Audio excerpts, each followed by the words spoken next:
Hey everyone, this is a follow-up on my last video where I spoke about the political realignment we are seeing in today's politics.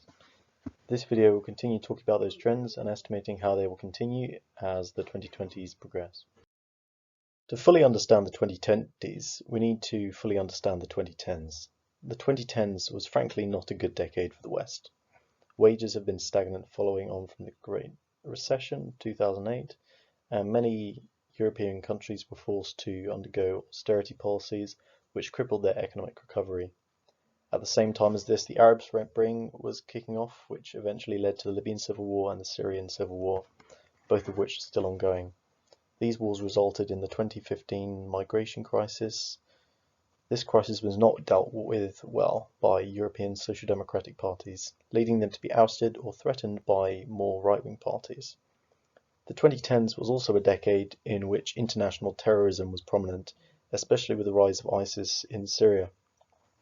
Western countries such as France and Britain were victim to multiple attacks, for example the Charlie Hebdo massacre and the Bataclan attack in 2014, as well as the Manchester arena bombing in 2017. Although many other non-Western countries were also victim to such atrocities. The problem of global Islamist terrorism has continued into the 2020s and is not going away. Islamist attacks have been met with an extremely weak response from Western institutions. This was seen with the international non-reaction to the beheading of Samuel Paty in 2020, the murder of MP David Ames in 2021, and the murder attempt on Salman Rushdie in 2022, to name 3 examples. In addition to Islamist terrorism, the 2010s have witnessed other international threats such as a resurgent and increasingly violent Russia.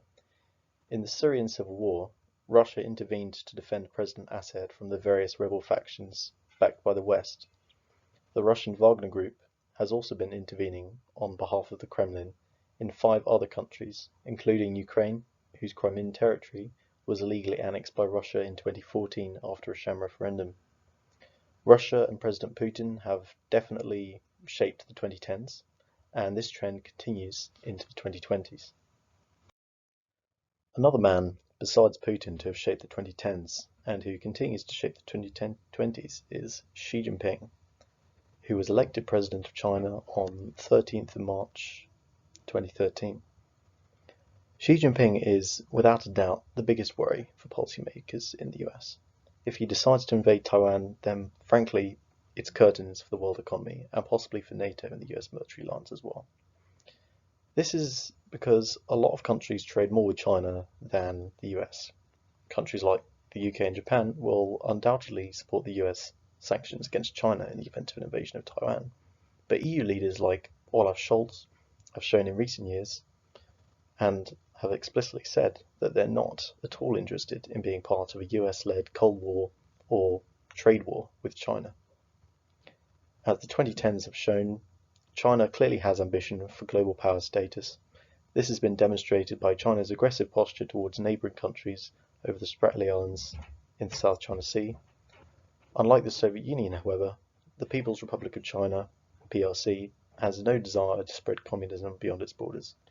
Instead, it sees international trade as a way to cement its regional hegemony, as can be seen with the Belt and Road Initiative. Ironically, after decades of subsidizing international industries and stealing US technology, China is now taking the USA to court over breaking WTO rules by maintaining steel tariffs. This demonstrates that the US-China conflict has far more to do with trade than ideology. So, is the West entering into a new Cold War with Russia and China? No.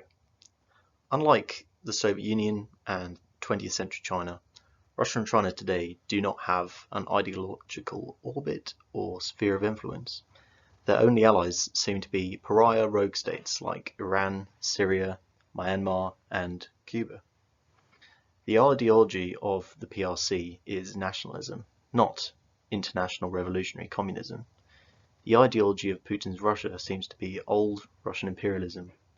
Thus, the conflict we are seeing now is not the beginnings of another Cold War, but merely a return to the imperial world order before the end of World War II, in which empires like the US, Japan, Spain, France, the Netherlands and Britain fought over resources, trade and national pride. So before I start making predictions for the future, let's look at what the 2010s have given us so far. So far we've had a virus, a recession, a war in Europe and an octogenarian US president. Right from the start, the most obvious event to define the 2020s will be the COVID-19 pandemic. Like the Spanish flu defined the 1910s, the COVID-19 pandemic will live on in memory for its effects on society, work and the economy. With the current economic downturn we are seeing now, it is possible that the COVID-19 pandemic and the Ukraine war will be remembered in a similar way to the Yom Kippur War and the 1970s oil crisis, which hugely damaged Western economies and was followed by a surge in industrial action and political instability and change. The political instability caused by the pandemic and the war in Ukraine is plain to see in the UK, which has recently had 3 different prime ministers in the same number of months.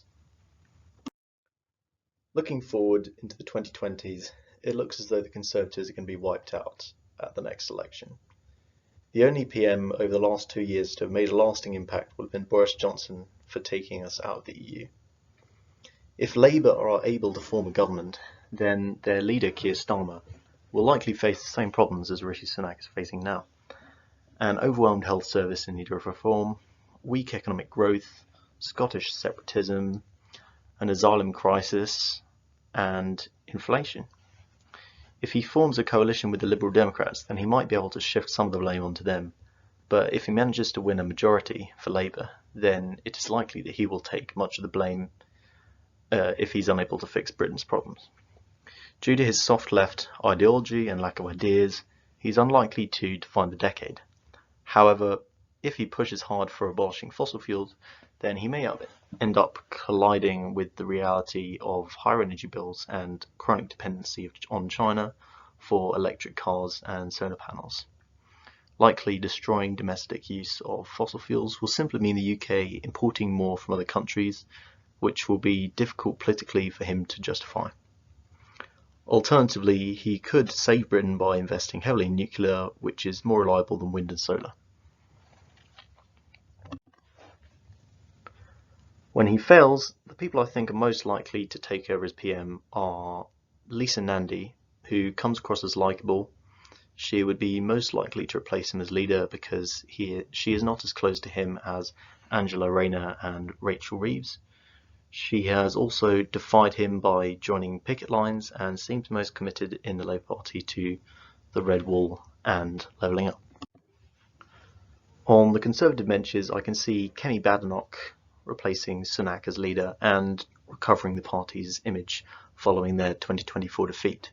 She's very popular among Tory members for her anti-woke, anti-net zero stance, and she's confident to hold her own in a debate.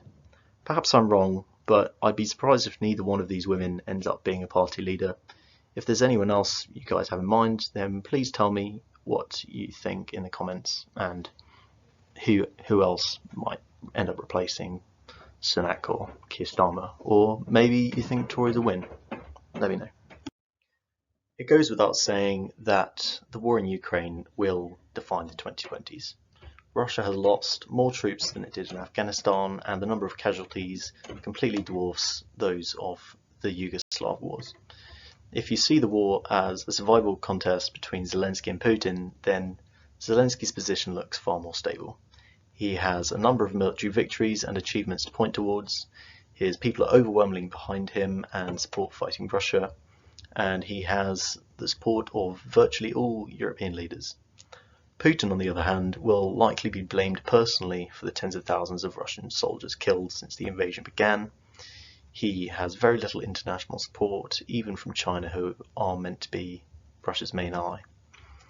It is unlikely that Putin will still be in power by 2030.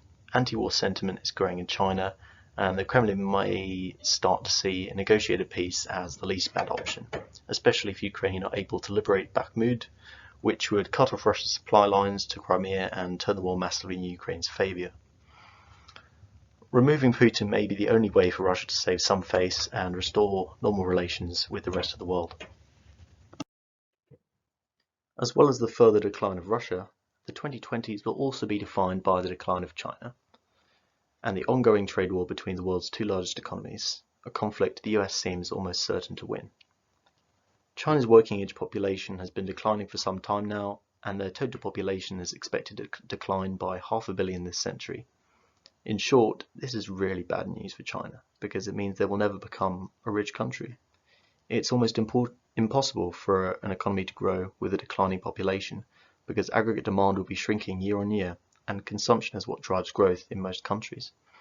Tax revenue will also be reducing year on year as more people reach retirement age, which is 60 for men and 55 for female civil servants and 50 for female workers.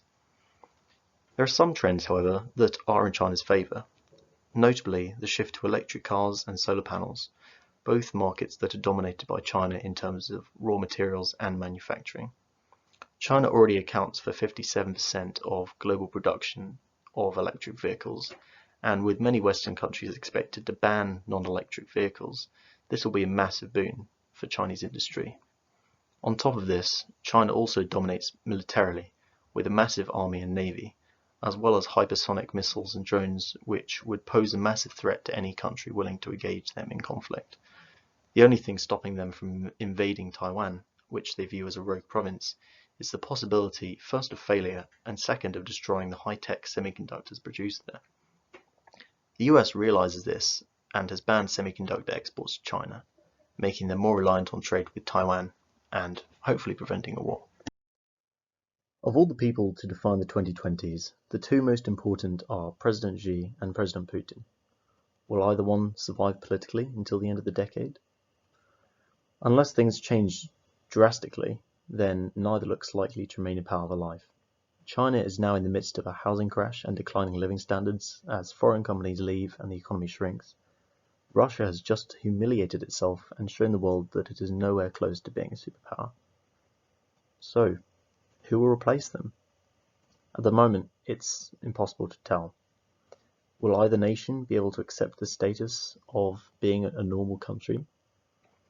Please let me know your thoughts in the comments. That's all I have for today. Bye for now.